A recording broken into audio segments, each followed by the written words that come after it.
Ano natin mga idol, sinabuhat ng babae ng isang lalaki na may gagawin kalokohan doon sa nakaduya na babae. Woo! Panoorin natin mga idol. Ay, naku!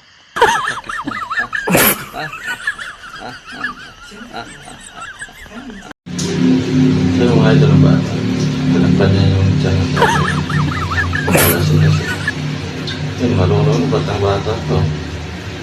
Kung ano na palanggan na tubig. Ayan. Galing, bata pa lang eh, marunong mag-alaga ng tatay. Pero nasa na mukha.